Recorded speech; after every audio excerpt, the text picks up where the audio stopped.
Bismillah.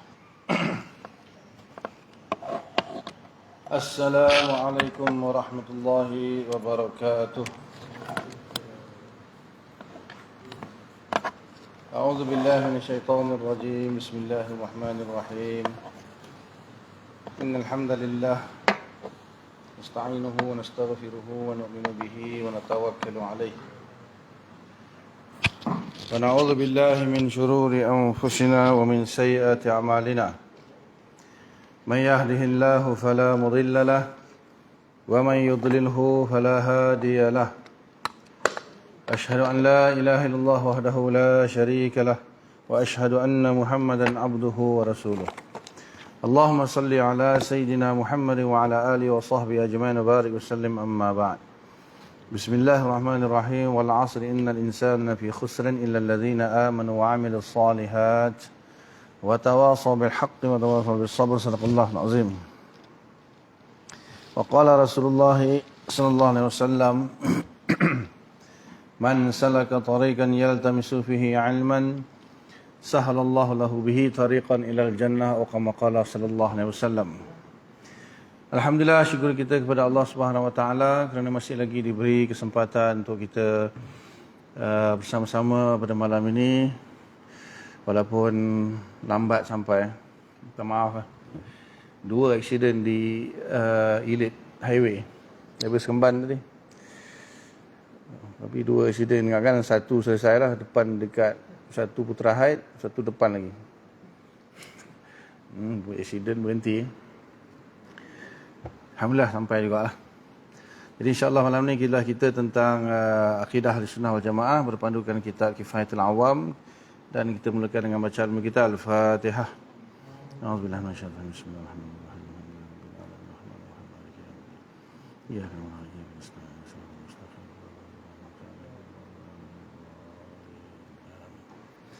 Muka surat 72. Perbahasan mengenai dalil wajibnya wahdaniyah, sambungan. Surat 72 lah. Wa in ikhtalafa, kalaulah kedua-dua Tuhan tadi dia berselisih, fala yakhlu, maka tidak akan kosong atau sepi ataupun faham tidak kosong, tidak sepi. Tak tahu bahasa apa lagi yang lebih sesuai. Imma ay yanfuza muradu ahadihima, sama ada terlaksana kehendak kedua, salah satu daripada keduanya, aw la yanfuza muradu ahadihima, atau tidak terlaksana kehendak salah satu daripada keduanya. Fa inna fadha muradu ahadihima dunal akhar kana allazi lam yanfus muraduhu ajizan. Kalaulah kehendak salah satu daripada Tuhan tadi tidak terlaksana, maka dia dikatakan lemah. Waqad faradna annahu musawin fil uluhiyah. Sungguh kita telah mengatakan bahawa ada 2 Tuhan. Bila kita kata 2 Tuhan, mestilah sama. Mana boleh Tuhan A lebih hebat dari Tuhan B, baik tak payah jadi Tuhan terus. Jadi bila kita nak, ini andaian. Kalau kita andaikan ada 2 Tuhan, maka dua-dua kena sama. Dua-dua kena sama. Jadi kalau dua-dua ni berselisih, yang ni nak ciptakan Zaid, yang ni tak nak ciptakan Zaid. Yang ni nak terbitkan matahari sebelah timur, yang ni nak terbitkan matahari sebelah barat. So, kehendak siapa yang akan berlaku? Kalau kehendak Tuhan A yang berlaku, mana kehendak Tuhan B tak berlaku, mana Tuhan B lemah. Ataupun sebaliknya lah. Maka kalau Tuhan B lemah, Tuhan A pun lemah. Pasal apa? Tuhan mesti sama. Tak boleh. Kalau Tuhan B lemah, baik tak payah jadi Tuhan. Tak perlulah kita nak andaikan Tuhan B. Ada Tuhan kedua tu Tuhan B. Lah dia lemah. Tak payah jadi Tuhan. Satu je lah Tuhan. Sebab Tuhan mesti sama. Atau dua-dua punya kehendak terjadi. Mustahil. Tuhan A nak jadikan Zaid, Tuhan B tak nak jadikan Zaid, dua-dua kehendak jadi. Boleh? Zahid wujud pun ya, tak wujud pun ya. Mustahil.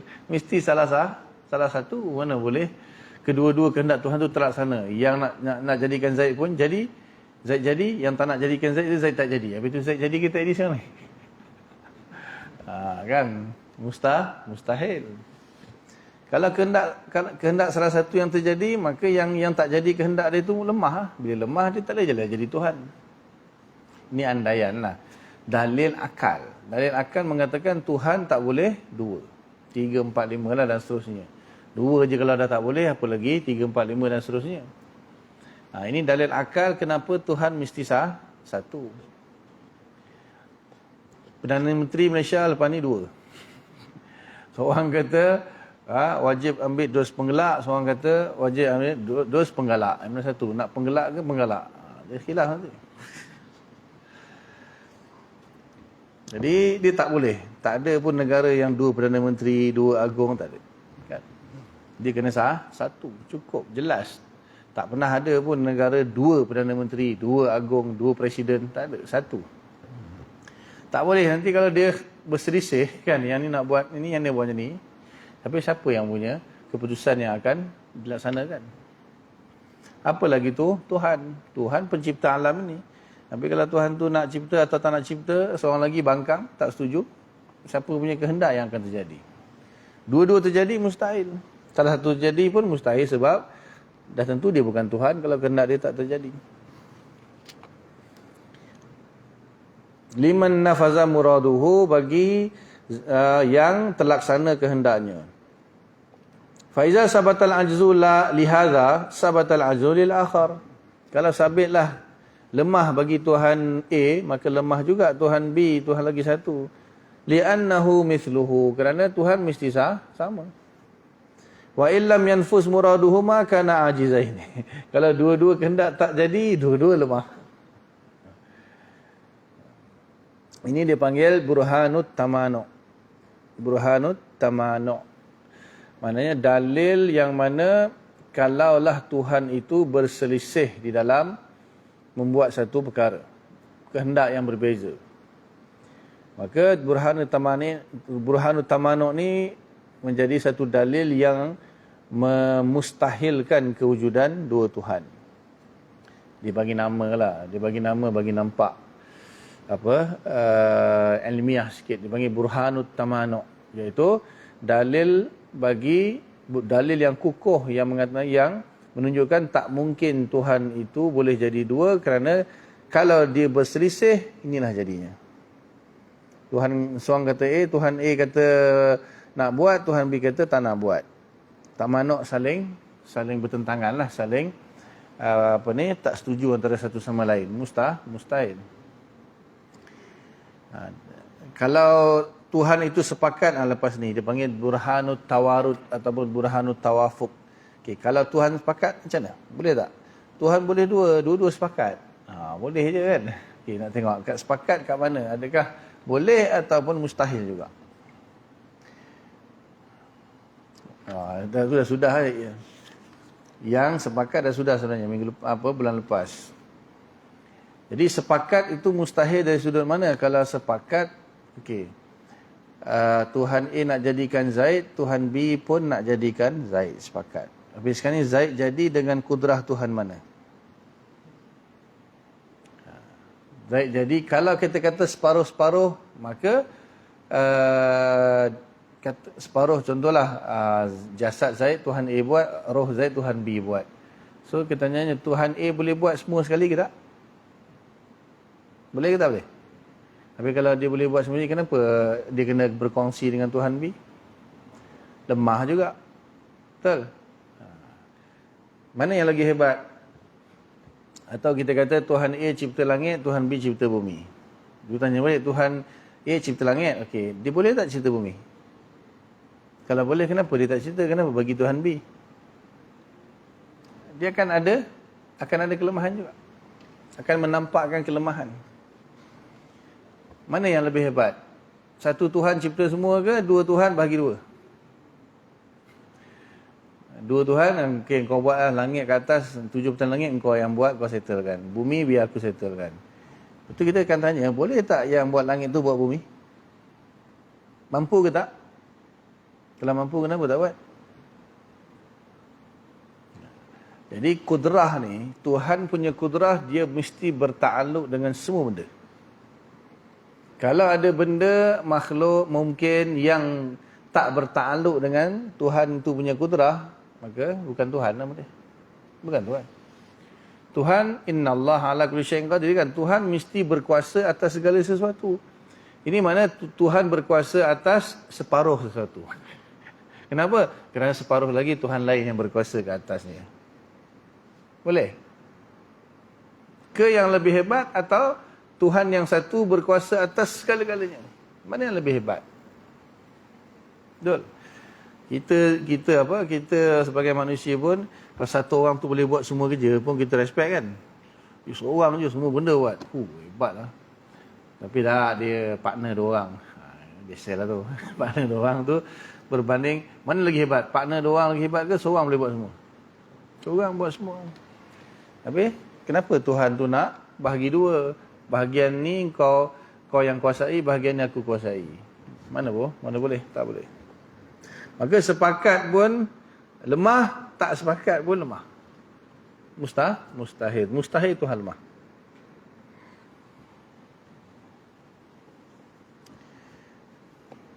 Wa ala kullin sawa'un ittafaqa aw ikhtalafa.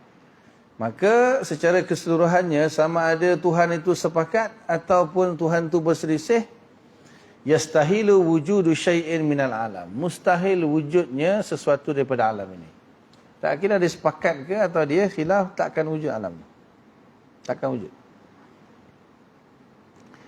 Li'annahuma in ittafaqa ala wujudihi yalzamu ijtima'ul mu'athirain ala atharin wahid. Kerana sekiranya kedua-dua Tuhan tadi bersepakat atas kewujudan alam ini, maka lazimlah, mestilah akan menyebabkan ijtima'ul mu'athirain ala atharin wahid. Berkumpulnya dua yang memberi kesan kepada satu kesan.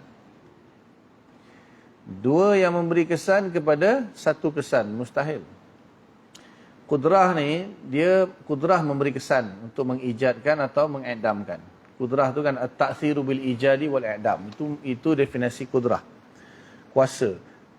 Kuasa ni dia boleh kuasa Allah Ta'ala, kudrah Allah Ta'ala ni kudrah Tuhan lah. Dia boleh menciptakan, mengadakan ataupun meniadakan.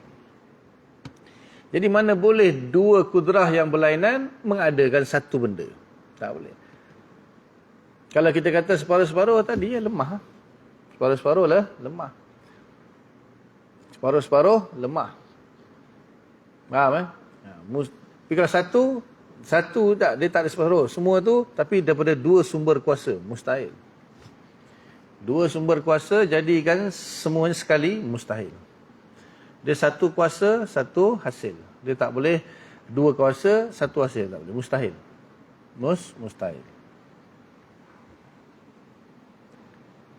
Inna faza muraduhuma wa huwa muhalun. Jika terlaksana kehendak kedua-duanya, sedangkan dia adalah mustahil. Fala yata'ata tanfizu muradihima, maka tidak akan terlaksana kehendak kedua-duanya. Fala yasihu an yujada syai'un min fil alam hina idzin. Maka tidak sahlah untuk wujudnya sesuatu daripada alam ini ketika itu. Tak mungkin. Kita akan tanya macam mana ni benda ni wujud. Adakah ta'aluk kudrah Tuhan A ke ataupun ta'aluk kudrah Tuhan B? Kalau kita dua-dua berta'aluk serentak, mustahil.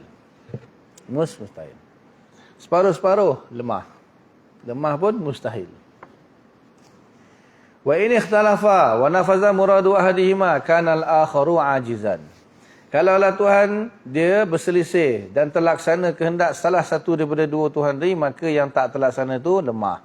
Haza misluhu, dan ini sama macam dia. Fala yasihu an yujada syai'an minal alam, maka tidak sah, tidak benar wujudnya sesuatu daripada alam ini kerana kedua-dua lemah. Li'annahu ajizun falam yakun al-ilah illa wahidan. Maka dia kerana perkara yang membawa kepada wujudnya dua Tuhan itu adalah mustahil, maka yang wajibnya adalah satu tu Tuhan. Bila mustahil Tuhan itu dua, maka wajiblah Tuhan itu satu. Dalil akal. Kalau dalil Quran tu jelaslah, qul huwallahu ahad wa ilahukum ilahun wahid. Dan yang ni sebenarnya khusus membahas tafsir ayat Quran ni. Lau kana fihi ma alihatun illallah la fasadata. Surah apa tak? Salah? Tak dengar? Al-Anbiya. Surah Al-Anbiya. Lau kana fihima.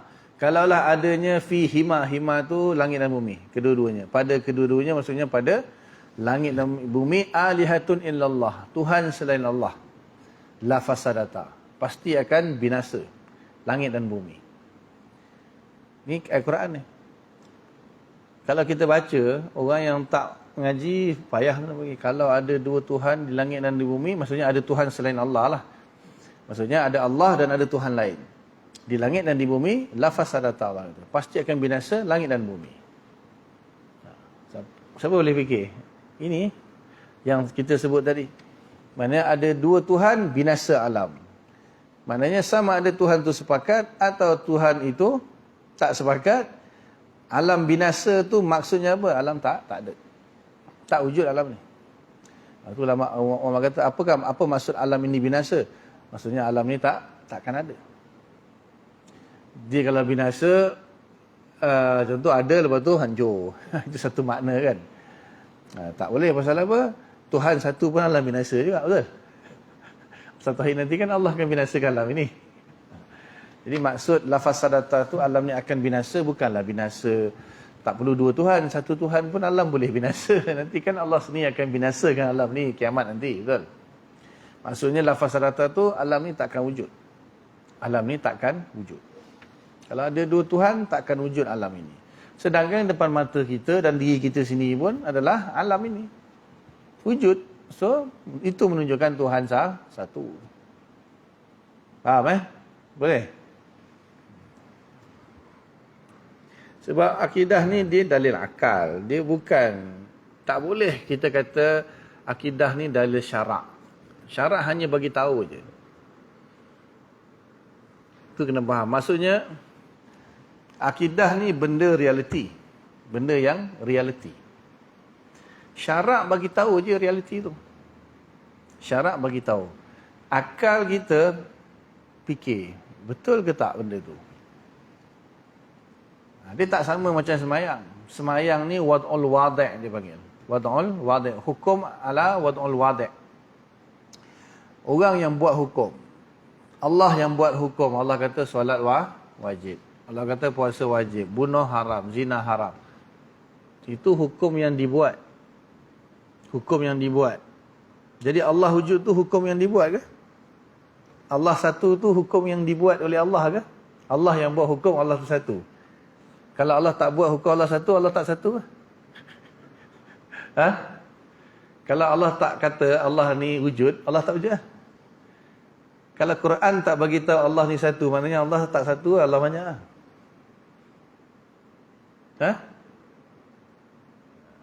Dia berbeza akidah dengan fiqah. Tu kita kena faham. Fiqah ni kalau Allah kata solat tak wajib, maknanya tak wajib.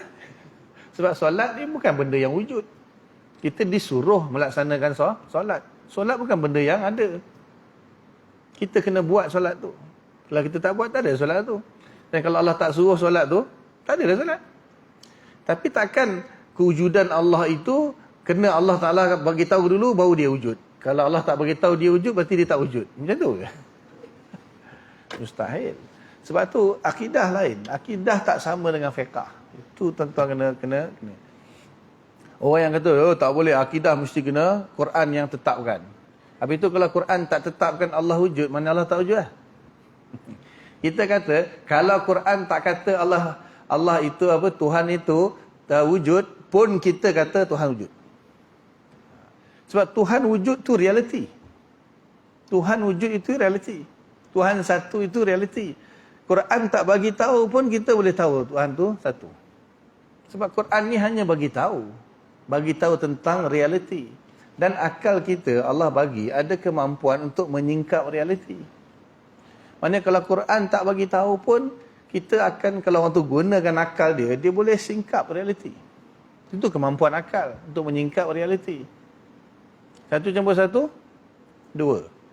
Kalau tak ada orang, tak ada cikgu ajar kita 1+1, 2, maknanya kita tak wujudlah 1+1, 2. Tak payah orang ajar pun kita tahu 1+1, 2, betul? Itu kena faham, akidah ni dia realiti. Quran bagi tahu ke, Quran tak bagi tahu ke, hadis bagi tahu ke, hadis tak begitu, tetap Allah tu wujud, Tuhan itu wujud, dia satu, dia maha kuasa, dia yang cipta langit bumi ni. Betul? Jadi sebelum Quran turun, tak wujud dah Allah. Sebelum Quran turun, Allah bukan satu. Sebelum Quran turun, Allah tak berkuasa. Nak kena tunggu Allah bagi tahu dulu dia berkuasa, baru dia berkuasa. Itu kita kena faham. Al-Quran ni memberitahu kita realiti. Dan kita panggil benda tu akidah sebab kita kena percaya akan realiti tu. Kalau fiqh itu tuntutan, iqtida, takhir. Kita dituntut untuk lakukan solat, puasa, zakat, haji. Kita dilarang untuk membunuh, mengompak, mencuri dan sebagainya. Tak sama. Hukum fiqh, hukum akidah jangan sama. Fiqh mesti kena rujuk kepada sebab Tuhan yang meletakkan hukum tu. Allah yang letakkan hukum tu. Allah kata wajib. Tapi perempuan haid Allah kata apa? Haram. Perempuan yang haid Allah kata sembahyang haram. Budak yang belum balik hukum solat tak wajib. So boleh ubah-ubah. Boleh kalau akidah boleh ubah ke? Allah bila budak baru balik Allah tak wujud. Bila budak dah balik Allah wujud. Kalau perempuan haid Allah tak wujud. Macam tu ke? Mana dia realiti. Orang percaya ke, orang tak percaya ke, orang setuju ke, orang tak setuju ke, manusia wujud ke, manusia tak wujud ke, Quran turun ke, tak turun ke, Nabi ada ke, Nabi tak ada, tetap Tuhan itu wujud, dia satu, dia maha kuasa. Realiti. So akidah ni realiti. So akal kita menyingkap realiti. Tapi Quran dalam masa yang sama bagi tahulah. Bagi tahu Tuhan ni wujud, Tuhan ni satu, Tuhan ni. So bila Tuhan Allah Taala kata kalaulah ada dua Tuhan pasti akan binasa alam ini. Maka akal kita akan setuju, betul lah. Itu cuma kita kena singkap lah, kena fikir. Apa maksud Allah kata kalau ada Tuhan selain dia di langit bumi maka akan hancur alam ni, maksudnya tak akan wujud alam ini. Ini ada diuraikan. Sebab bila wujud dua Tuhan, ada dua je kemungkinan. Sama ada Tuhan tu sepakat atau Tuhan tu berselisih. Itu je. Dan dua-dua kemungkinan ni sepakat atau selisih mustahil tak akan wujud alam ini. Itu dia akidah. Kalau kita nak baca dengan mudah, yang orang kata bahawa itu nanti dikawal kawasan alami. Lagi ada tadi kawasan ni. Tanya dia sebagai Tuhan maha berkuasa ke tak? Dia berkuasa tak untuk berkuasa tak alam bi? Berkuasa kenapa dia tak buat? Kalau maha berkuasa, mestilah keseluruhan dia mesti berkuasa. Tuhan A alam A, Tuhan B alam B. Kita tanya, Tuhan A boleh tak dia menguasai alam B? Kalau kita tak boleh, kenapa tak boleh? Tak boleh maknanya lemah, betul? Itu je tanya dia. Kalau kau kata, Tuhan maha kuasa, mana kuasa dia terbatas kepada alam A saja. Tuhan terbatas. Tuhan kalau terbatas bukan Tuhan. Tuhan mana boleh terbatas? Mustahil tu kuasa Tuhan terbatas. Itu bukan Tuhan. Kat situ je tu semudah je tu. Mudah. Satu orang kuasai dunia lagi hebat ke dia hanya kuasai separuh dunia je? Siapa lagi hebat? Dia seorang kuasai seluruh dunia atau ada orang dia hanya kuasai separuh dunia lagi orang lain yang lagi hebat. Mana lagi hebat? Tentulah dia seorang, dia kuasai seluruh dunia, dia kuasai. Kalau dia hanya kuasai separuh je bumi, yang separuh lagi orang lain. Tanya ni dia mampu tak kuasai yang satu lagi, separuh lagi? Kalau kita tak mampu, tak power. Kalau mampu kenapa tak buat? Kan. Lepas tu yang sama juga berlaku yang Tuhan yang satu lagi, kenapa dia tak menguasai yang ni pula? Yang ni kenapa tak menguasai yang tu kenapa tak menguasai yang ni? Dia tak boleh lemah. Tak boleh. Tuhan tak boleh. Tuhan tak mampu, bukan Tuhan lah tu. Apa ni, orang pun kita dah kata lemah, apa lagi tu? Tuhan. Boleh? Okey. Cukup? Tak cukup lagi? Tak berhenti lagi? Benda ni Allah ciptakan kita akal. Allah yang bagi. Dan Allah cipta akal ni takkan menyalahi realiti. Tak mungkin akal manusia itu boleh menyalahi realiti, tak mungkin. Yang falsafah Mu'tazilah yang guna akal juga menyalahi realiti itu sebab cara dia guna akal itu salah. Dia punya cara penggunaan akal dia itu salah. Akal tak salah. Akal takkan salah. Sebab yang cipta akal Allah. Yang cipta akal sebab tu Allah kata orang kafir wahum qaumun la yaqilun. Semua ayat. Wahum qaumun la yaqilun, wahum qaumun la yaqilun. Mereka tu kaum orang yang tak boleh guna akal dengan betul. Bukan tak ada akal, tak dapat nak gunakan akal dengan betul. Kalau tak ada akal, dia bukan mukallaf. Orang yang tak berakal bukan mukallaf. Jadi Allah maksudnya Allah gunakan fa'al, la yaqilun. Fa'al kan praktikal, perbuatan. Bukan Allah kata la aqla lahum. Allah tak kata mereka tak ada akal. Allah kata mereka la yaqilun. Mereka tak gunakan akal mereka dengan cara yang betul. Kalau mereka guna akal cara yang betul, mesti dia akan sampai kepada realiti. Tak akan bercanggah dengan Quran. Tiba-tiba ada orang kata akidah tak boleh guna akal. Habis nak guna apa? Aduh. Guna nas lah. Tadi saya cakap. Nas ni bagi tahu je. Nas ni bagi tahu. Tapi kalau nas tak bagi tahu, Allah tahu je lah. Memang betul kalau solat, kalau Allah tak kata solat tu wajib, tak wajib. Sebab kewajipan solat itu wujud berdasarkan ketetapan yang dibuat oleh seseorang yang lain. Dalam bab ni Allah lah Tuhan lah. Kan? So kalau Allah tak tetapkan solat wajib, tak wajib lah solat. Tapi kalau Allah tak bagi tahu dia satu, maknanya dia bukan satu lah. Allah tak bagi tahu pun kata dia Esa, oh maknanya dia tak Esa lah. Misalnya lah kalau Allah tak bagi tahu. Kalau Allah tak bagi tahu dia Esa pun akal pasti akan boleh mencapai satu kesimpulan Tuhan mesti satu. Tak boleh dua. Tak boleh dua. Faham eh?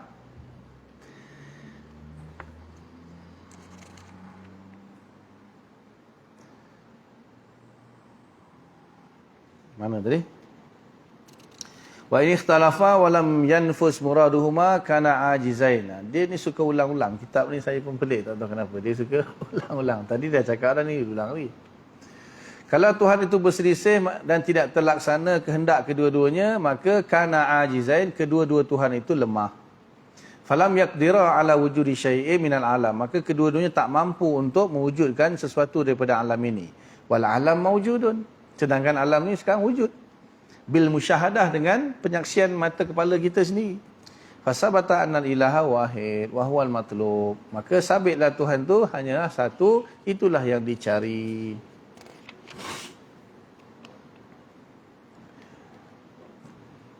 Patutnya kita rasa kagum. Kita rasa kagum. Di samping Al-Quran memberitahu bahawa Tuhan itu satu, Tuhan itu Maha Kuasa, Tuhan itu segala sifatnya, akal manusia pun boleh menyingkap akan realiti tersebut dan apa yang diberitahu oleh Quran itu. Patutnya kita rasa kagum dan kita patut tambah lagi kan. Tolak pula dah. Akal tak dipakai lagi dah. Apa punya orang? Apa yang kau PhD tu apa? PhD tu apa? Penyakit asam denggi, kan? Filosofi doktor. Tahu filosofi doktor apa dia? Orang yang bijak, guna akal. Bijaksana tu kan pada akal manusia. Dapat title PhD sebab bijak, guna akal. Tiba-tiba PhD kata akal tak boleh pakai laki dah. Uish, pelik ni. Sebab tu kita rasa kagum, Masya Allah, akal kita boleh menyingkap realiti seperti mana yang diberitahu oleh Quran. Mana ada dua hujah kita sekarang, nakli dengan akli. Tiba-tiba nak tolak akli pula dah, pakai nakli saja. Itu saya tak faham. Kat mana PhD tu? Bukan nak hina sebab dia realitis. Benda realiti kita terkejut lah. Sepatutnya orang PhD ni dia lebih sokong lagi. Sebab dia kan bijak. Dia bijakkan akal. Lepas tu dia agungkan akal dia yang Allah bagi bijak tu. Lah, dia tolak pula. Akidah jangan pakai akal. Kau nak pakai akal untuk apa? Sebenarnya akal dicipta untuk akidah. Akal dicipta untuk akidah saja. Allah Ta'ala suruh kita guna akal dalam Quran untuk bab apa? Semuanya tentang dia saja. Betul. Allah tak pernah suruh kita guna akal untuk fikir tentang solat ke, fikir tentang haji ke, fikir tentang dunia ni ke. Allah suruh kita guna akal untuk fikir pasal dia je. Dia kuasa, dia wujud, dia esa, dia cipta langit. Betul? Baca ayat-ayat. Ujung-ujungnya mesti ni afala ta'qilun, afala tatafakkarun, afala yanzuruna ilal ibili kaifa khuliqat. Inna fi khalqis samawati wal ardi wa ikhtilafil laili wan nahar la ayatil ulil albab. Akal dalam Quran hanya Allah suruh kita guna untuk berfikir tentang dia saja. Tiba-tiba akidah tak ada guna akal. Macam mana nak cakap lagi?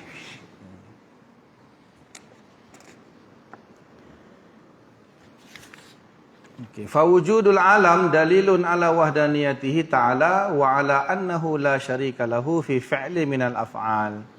Maka wujudnya alam ini adalah satu dalil atas keesaan Allah Ta'ala. Dan atas sesungguhnya tidak ada sekutu bagi Allah Ta'ala. Fi fi'li minal af'al, di dalam satu perbuatan daripada semua perbuatan. La wasitata lahu fil fi'lin, tidak ada perantara bagi Allah Ta'ala dalam melakukan sesuatu. Jalla Ta'ala, maha tinggi Allah Ta'ala, wahwal ghaniyul ghaniyul mutlak. Ghinal mutlak. Dia maha kaya dengan kaya yang mutlak. Al-Ghani ini maksudnya tidak berhajat kepada apa pun. Istighna. Langsung tidak berhajat.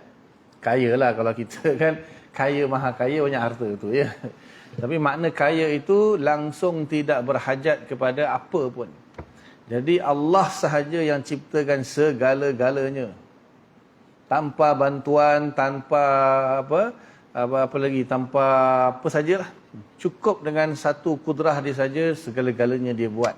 Tak perlu ada pembantu, penolong ke apa ke, tak perlu. Itu barulah Tuhan. Baru Tuhan.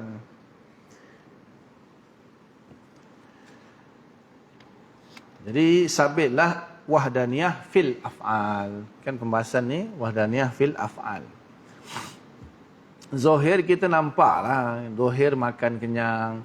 Kan, apa ni, pisau potong, api membakar. Kan, ada duit selesai masalah. Panadol hilangkan pening kepala. Itu zahir. Hakikatnya semuanya Allah. Hakikatnya semua Allah. Sebab apa Allah buat macam tu? Nak uji kita. Nak uji kita. Kita nak percaya dengan asbab ke? Kita nak percaya dengan Allah? Ramai orang dia, itulah ahli fizik sekarang ni kan. Quantum fizik lah apa. Kebanyakan sekarang ni, falsafah sekarang ni, David Hume, Immanuel Kant, semuanya membawa manusia ke arah apa? Hanya kita bahas benda yang fizik saja. Kalau metafizik ni, tak dipercaya. Benda yang zahir saja. Maksudnya apa yang dapat dicapai oleh panca indera, itulah satu kebenaran. Yang mana tak nampak, itu semuanya khayalan, palsu, tak sabit. Itu sekarang yang dibawa oleh falsafah moden sekarang. Kepala dia tu David Hume dengan murid dia Immanuel Kant, apa benda entah nama tak tahu lah. Falsafah sekarang ni. Itu lagi teruk daripada falsafah dulu. Falsafah dulu masih lagi ada juga yang membawa kepada pembahasan metafizik. Sekarang tak ada dah. Semua dibawa manusia kepada apa? Yang kita nampak saja kita percaya. Yang tak nampak jangan percaya. Maksudnya kubur, mahsyar, mizan, sirat, Tuhan ni semua. Buktikan dulu, tunjukkan dulu. Tapi rapuh lah. Etis lah. Akhirnya etis lah. Membawa kepada etis lah. Dia panggil macam-macam istilah lah. Agnotism lah, atheism lah. Semuanya pergi kepada sophostoi, mengingkari hakikat. Ada yang mengingkari hakikat yang zahir, dia mengingkari hakikat yang metafizik lah. Bagi dia buktikan, itu je. Itulah kita tengok ada roh, tak ada roh. Tapi dia pandai lah dia jawabkan falsafah. Ada roh, tak ada roh. Kata, kalau dia kata tak ada tu, macam mana dia cakap? Roh tu apa dia? Kita tanya orang mati tu macam mana boleh hidup, boleh mati? Dia pun pandai jawab sebenarnya. Dia kata, dia mati sebab darah berhenti. Mati. Kalau kita kan roh dicabut kan. Mana ada roh-roh ni semua tak ada. Dia mati sebab apa? Darah dia jam, tak berjalan, mati. Memang ke arah tu semua. Tiap-tiap zaman akan ada ancaman-ancaman akidah. Akan ada cabaran-cabaran musuh-musuh Islam sentiasa ada lah. Syaitan iblis tu kan tak mati-mati lagi. Dia akan buat macam-macam fahaman nak menyesatkan orang tu je. Tapi dia sendiri percaya pada Allah. Dia sendiri percaya kepada Allah, tapi dia kacau manusia ni supaya lari tak percaya kepada Allah. Tapi dia sendiri percaya kepada Allah. Mana iblis tak percaya Allah? Firaun pun dia tabik. Aku ni iblis lah. Tapi kau boleh mengaku Tuhan. Bodoh je kau ni. Iblis kan dia engkar je. Dia tak nak taat kan. Tak nak perintah Allah untuk sujud pada Adam tu je. Dia tahu Allah satu, Allah Esa, Allah Kuasa, dia tahu. Orang yang tapi dia hasut manusia supaya tak percaya Allah. Jadi ateis, dia hasut. Tapi dia sendiri tak mungkin. Dia percaya. Tapi itulah. Tak boleh buat apa lah. Dia engkar. Kufur inat dia panggil. Iblis ni. Tapi dia tauhid. Dah? Belum? Dah. Salah kita bagi laluan untuk azan dulu insya-Allah.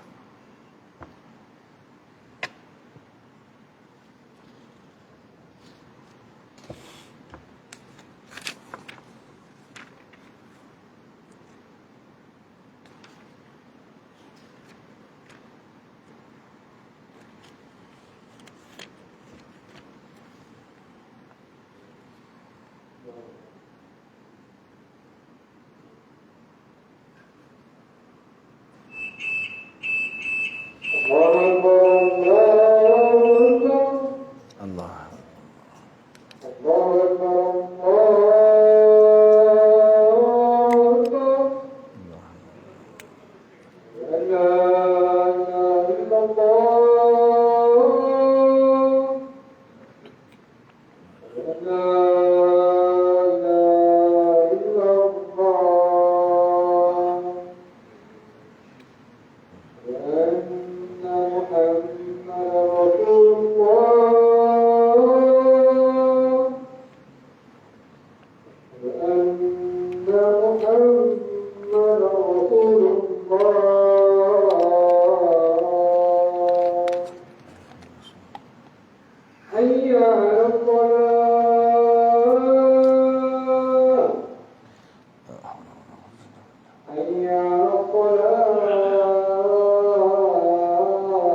Bismillahirrahmanirrahim.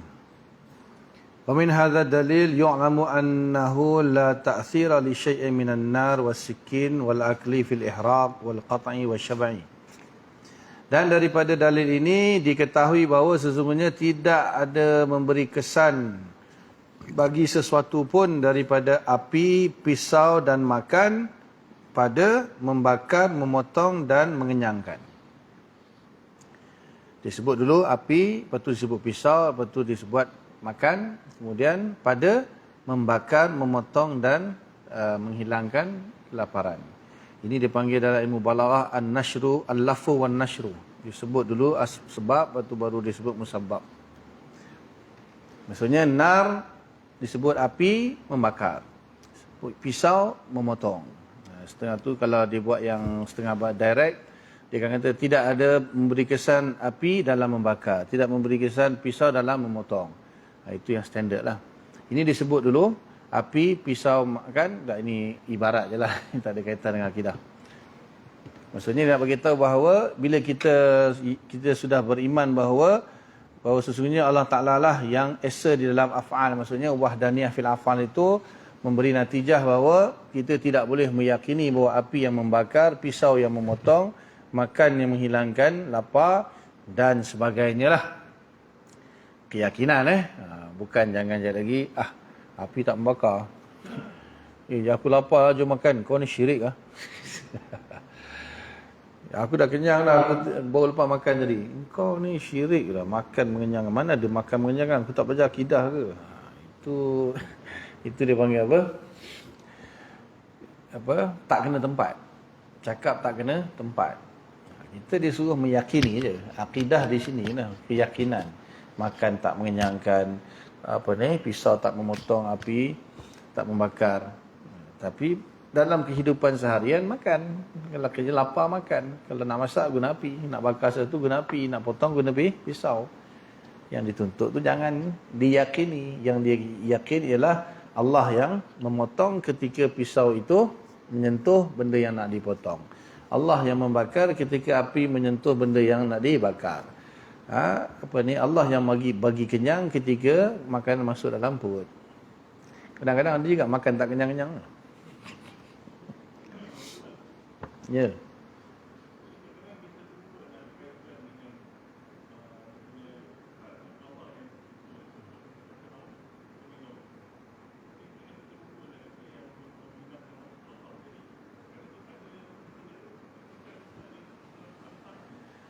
Tak, dia macam ni. Contohnya, kita sakit, kan? Atau anak kita sakit ke? Kita berubat, kan? Berubat habis beribu tak baik-baik.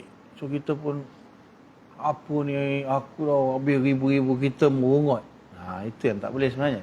Maka situ yang menunjukkan kita seolah-olah kita yakin, bila kita dah keluar duit ibu-ibu, kita dah berubat, mesti kena sembuh.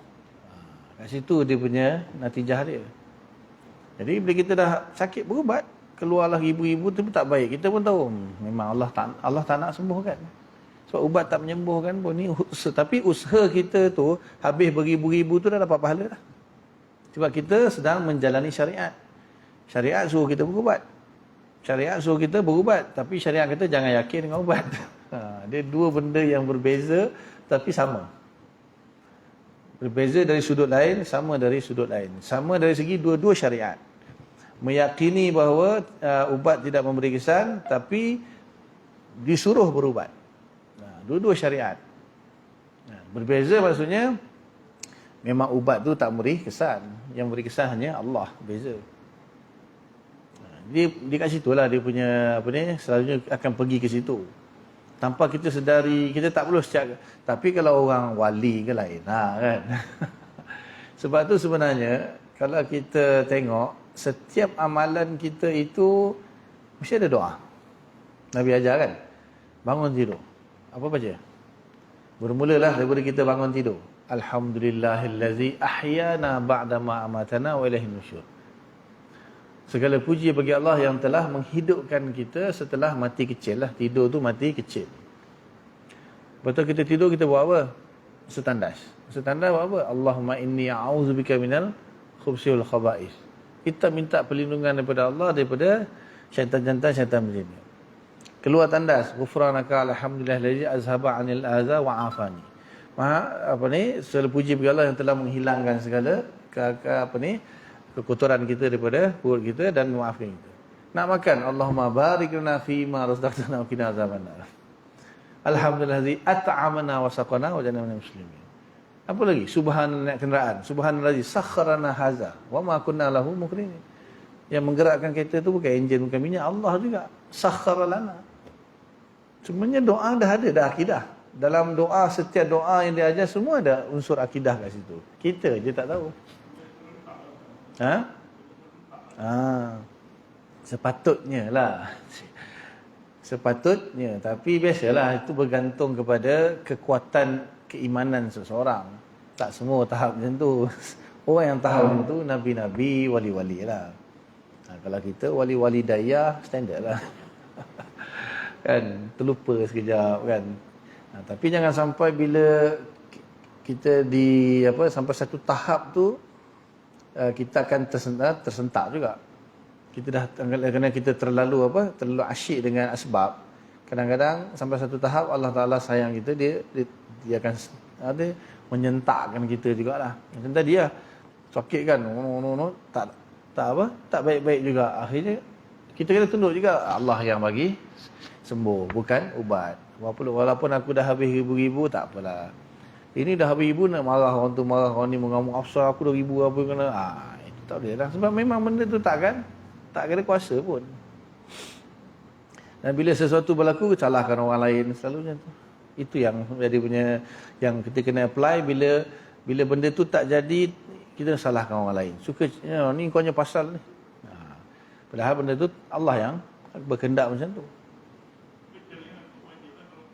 Wajib. Makan tak wajib lah, makan harus.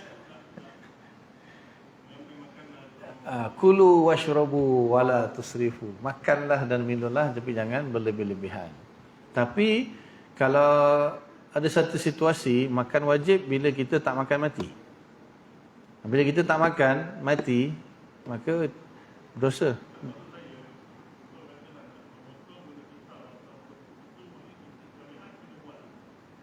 Habis tu nak potong guna apa lagi?